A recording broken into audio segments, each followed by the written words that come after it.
तो हेलो दोस्तों, आप सभी का स्वागत है आज के इस नए वीडियो में नए टॉपिक के साथ। आशा करता हूं आप सभी बहुत ही मस्त होंगे और अपने अपने पढ़ाई में तेजी के साथ व्यस्त होंगे। तो चलिए इस प्रकार से आज के इस प्यारे से टॉपिक में आज हम लोग बहुलक अर्थात पॉलीमर्स के अंतर्गत एक बहुत बहुत और बहुत ही इंपॉर्टेंट टॉपिक क्या पढ़ने वाले हैं। ब्यूनर एस किसे कहते हैं, इसके बारे में आपको संपूर्ण जानकारी, इसके गुण सहित, इसको उपयोग सहित हम लोग देने वाले हैं कि आखिर ब्यूना एस किसे कहते हैं। तो जो बहुलक चैप्टर है इससे ब्यूना एस और जो ब्यूना एन वाला टॉपिक है यह अक्सर आपके बोर्ड एग्जाम में 3 नंबर में जरूर से पूछ लिया जाता है। इसका क्वेश्चन कैसे बनता है, प्रश्न कैसे पूछे जाते हैं कि ब्यूना एस क्या है, इसको समझाते हुए इसके 2 उपयोग लिखिए, इस प्रकार से आपको पूछ लिया जाता है। तो आपको ये जो डिफिनेशन है उसको लिख देना है। इसके बाद इसका जो रासायनिक समीकरण है कि इस प्रकार से इसका निर्माण होता है इसको लिखना है। 2 यहाँ पर उपयोग लिख देना है, आपको फुल में फुल मार्क्स यहाँ पर मिल जाने वाला है। तो चलिए बिना किसी समय गंवाए ब्यूना एस आखिर होता क्या है इसको समझ लेते हैं। तो क्या लिखा है यहाँ पर ध्यान देंगे, यह एक संश्लेषित रबड़ होता है। जो ब्यूना एस होता है यह एक संश्लेषित रबड़ अर्थात बनाया गया क्या होता है, रबड़ होता है जो कि संश्लेषण माध्यम से बनता है, इसलिए संश्लेषित रबड़ होता है। जो कि ब्यूटाडाइन और स्टाइरीन का सहबहुलक होता है। अर्थात क्या बोला गया यहाँ पर ध्यान देंगे, ये जो ब्यूटाडाइन है और स्टाइरीन है इसी का यह सहबहुलक होता है। बहुलक का निर्माण एकलक से होता है। बहुलक का निर्माण किससे होता है, हम बार बार पढ़ते हैं कि बहुलक का निर्माण एकलक से होता है।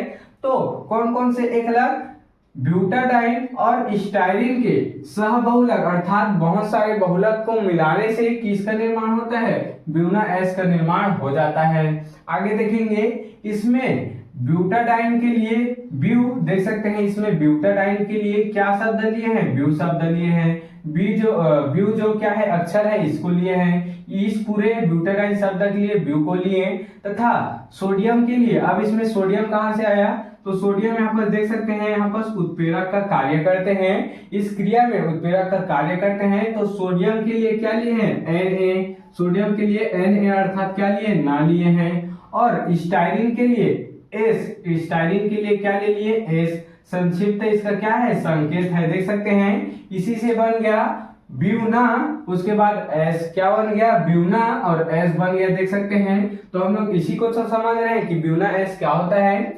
चलिए एक बार और देख लेते हैं। ये क्या संश्लेषित रबड़ है जो कि क्या ब्यूटाडाइन और स्टाइरीन का क्या है, सहबहुलक होता है।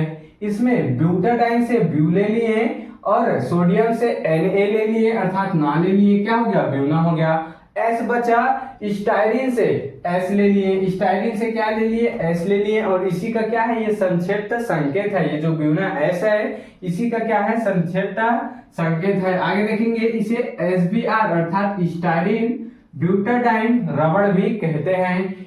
S से हो गया स्टाइरीन, ब्यूटाडाइन की किससे हो गया, B से हो गया, रबड़ से R हो गया, तो इसको SBr भी कहते हैं। आपको ब्यूना एस पूछा जाए चाहे SBr क्या होता है, स्टाइरीन ब्यूटाडाइन रबड़ क्या होता है, ऐसे पूछ लिया जाए आपको लिखना इसी को है, आपको कंफ्यूज वापस नहीं होना है। चलिए अब हम लोग इसके सूत्र को देख लेते हैं। तो ब्यूटाडाइन और स्टाइरीन का जो अनुपात है 3 के अनुपात 1 होता है, इसका 3 होता है, इसका अनुपात क्या होता है, 1 होता है। तो देख सकते हैं यहाँ पर क्या है, 1,3 ब्यूटाडाइन है, यहाँ पर देख सकते हैं ये क्या है, 1,3 ब्यूटाडाइन। और यहाँ पर बेंजीन रिंग में क्या है, स्टाइरीन है, बेंजीन रिंग में क्या है, स्टाइरीन है, यहाँ पर N लिखा हुआ है अर्थात ब्यूटाडाइन और स्टाइरीन की संख्या 2 या 2 से अधिक हो सकती है, इसलिए यहाँ पर क्या लिखे हैं, इसकी संख्या कुछ भी हो सकती है, इसलिए यहाँ पर हम लोग N डाले हैं। इसके बाद इसको जब हम लोग 50 डिग्री सेल्सियस देते हैं और किसके साथ, सोडियम उत्प्रेरक के साथ, सोडियम अर्थात Na उत्प्रेरक के साथ, तो क्या बनता है, यहाँ पर देख सकते हैं ब्यूना एस का यहाँ पर निर्माण हो जाता है। तो इस प्रकार से ये जो ब्यूना एस है इसका निर्माण होता है। तो हम लोग ब्यूना एस किस प्रकार से बनता है इसको देख चुके हैं। इसके उपयोग को देख लेते हैं, आखिर इसका उपयोग किस किस चीजों में होता है। तो सबसे पहला वाहनों के टायर बनाने में, देख सकते हैं वाहन के जो टायर होते हैं उसमें ये अत्यंत उपयोगी होते हैं, कई सारे मात्रा में उपस्थित होते हैं। दूसरा है जूतों के रबड़ सोल बनाने में, देख सकते हैं जो जूते होते हैं, शूज होते हैं, उसके रबड़ सोल बनाने में, रबड़ सोल बनाने में, रबड़ का चमड़ा बनाने में उसका क्या होता है उपयोग, किसका होता है, ब्यूना एस का यहाँ पर किया जाता है। तो इस प्रकार से हम लोग ब्यूना एस को समझ चुके हैं। आप इसके स्क्रीनशॉट यहाँ पर ले सकते हैं। तो आशा करता हूं कि आपको जो टॉपिक है आसानी से क्लियर हो गया होगा। अगर आपको जो टॉपिक है थोड़ा बहुत समझ में नहीं आया होगा तो इस वीडियो को थोड़ा सा एक बार पीछे करके एक बार और देख लीजिएगा। आपको ये जो टॉपिक है ब्यूना एस आसानी से क्लियर हो जाने वाला है।